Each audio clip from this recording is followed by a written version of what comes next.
Hello, everyone. You are about to hear a brief summary of the movie 21 Bridges. Enjoy watching. Andre Davis was 13 years old when his father was killed in the line of duty. It was then that the boy decided he would also become a cop. 19 years have passed since that day. In 9 years of service, Davis has killed 8 criminals. According to him, each time it was justified. Davis is devoted to his work and shows no mercy to anyone who breaks the law. His elderly mother lives with him at home. She suffers from dementia and often mistakes her son for her late husband. After midnight, 2 guys put on bandanas, armed themselves, and broke into a wine bar. After beating a man, they found out that the cocaine they came for was stored in a refrigerator. However, instead of 30 kilograms, the packages contained a total of 300. Pure, uncut cocaine. Michael realized they had gotten into something they shouldn't have. But a delighted Ray was already stuffing the bags with drugs. 2 police cars arrived at the bar.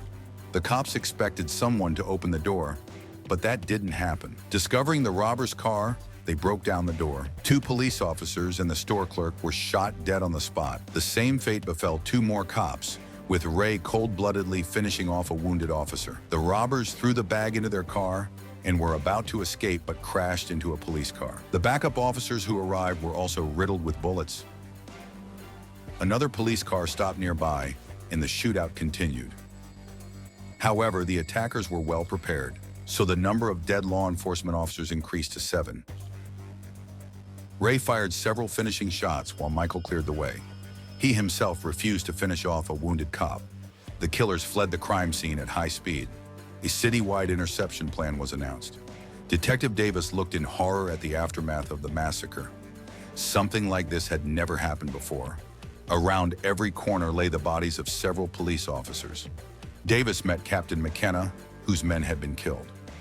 McKenna asked the detective to deal with the perpetrators, as he knew how to do it. Today, 6 children lost their fathers. Detective Burns from the narcotics unit would be working with Davis. The stolen drugs were worth $1 million, the largest shipment in recent years. The killers stopped in an alley and changed clothes.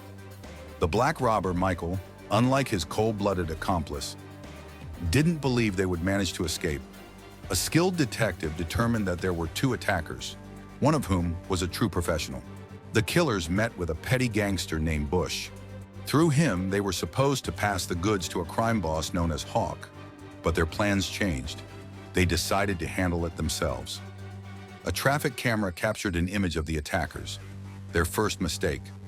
At that moment, they were burning the stolen BMW. FBI agents also arrived at the crime scene. Manhattan has 21 bridges. Close them all. All bridges and tunnels were shut down, trains were stopped, and stations were closed. The hunt for the thieves began. Burns was curious if her partner was really as ruthless as people said. The detective replied that he had never fired first. The robbers arrived at Hawk's place. They were upset that the gangster had given them bad intel. Today, they had to kill a bunch of cops. The cops broke into an apartment and handcuffed a pair of lovers. The woman owned the car the killers had switched to after the BMW. She had given the car to her ex, a petty criminal named Bush. This gave the cops their first solid lead. Hawk paid them in 20s. There were no hundreds. $1 million in 20s weighs the same 50 kilograms. Hawk suggested someone who could launder the money. Bush owed a lot of people, including Hawk himself. Michael covered Bush's debt in exchange for the car. Lay glanced at the photo from the traffic camera and recognized one of the robbers as Ray, a reckless guy who had been childhood friends with Arvel Trujillo. They served in the army together. However, the man in the photo wasn't Arvel. He had died in Afghanistan. The second guy was Arvel's younger brother, Michael. At 3 a.m., the killers arrived at Eddie the Cleaner, who was supposed to help them launder the money. Their faces were already on the news, which also reported that the injured officer had died in the hospital. That brought the total number of murdered cops to 8. The $1 million were placed in Eddie's safe. Suddenly, Ray pointed a gun at him, convinced that Eddie would double-cross them. But Michael persuaded Ray that they had no other options. Meanwhile, Bush was spotted at a club. However, Davis arrived too late. Brooklyn cops got there first and shot the suspect in the head.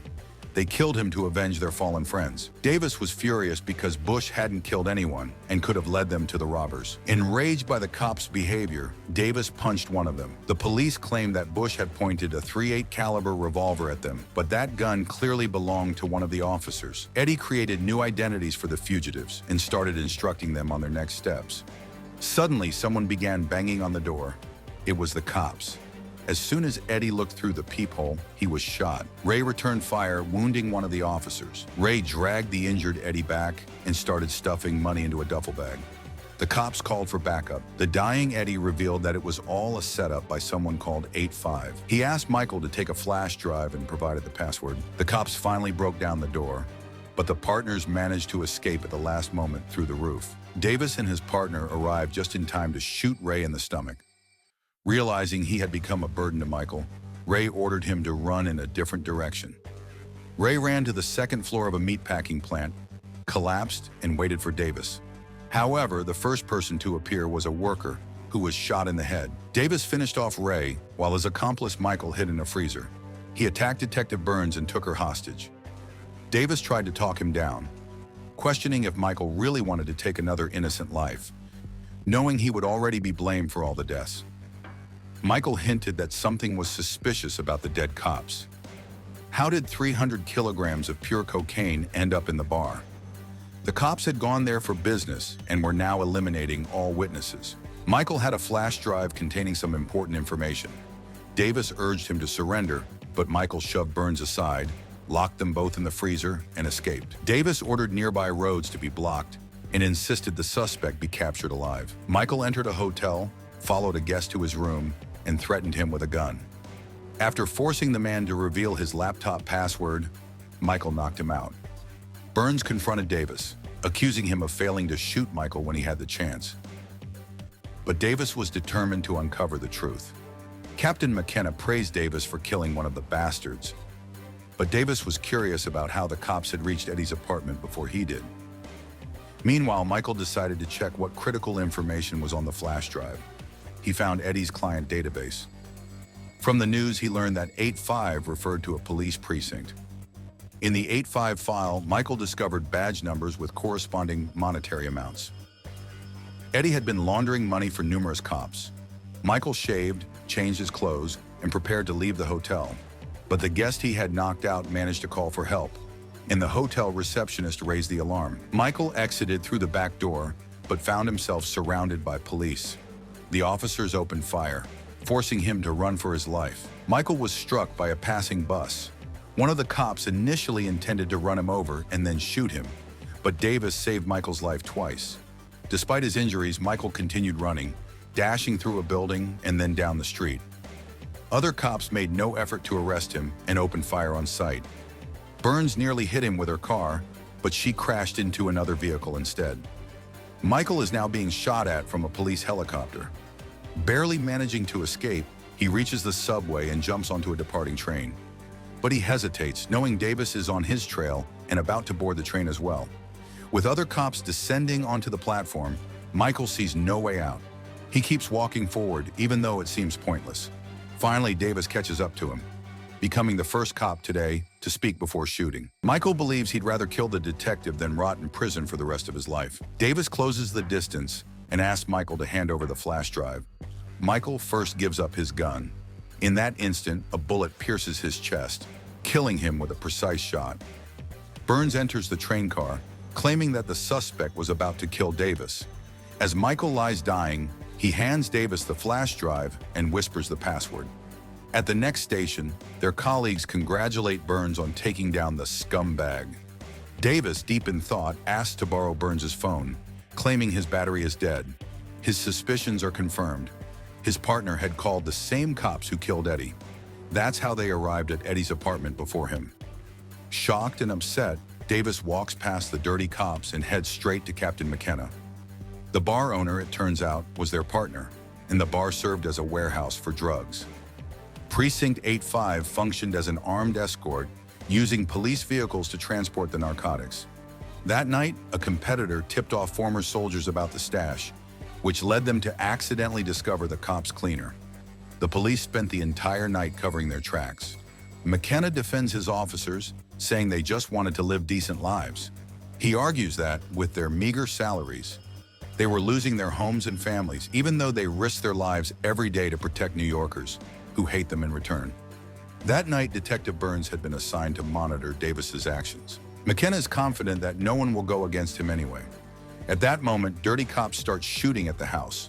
Davis takes one of them down and wounds the captain. Two more officers rush into the house, but Davis deals with them as well. McKenna, barely able to stand, collapses to his knees. Davis fires a few shots through the wall. McKenna jerks one last time before a bullet hits him in the head. Now, Burns points her gun at Davis. Calmly, the detective places his weapon on the table. Paravad Naruski Davis had already made a copy of the flash drive and distributed its contents. He tells Burns that every dirty cop involved will end up behind bars. Hearing this, Burns lowers her gun and places her badge on the table as well. Davis arrests her and hands her over to the authorities. Thank you for watching until the end. If you enjoyed this video and want to see more stories like this, don't forget to hit the like button, subscribe to the channel, and turn on the notification bell so you won't miss any new uploads.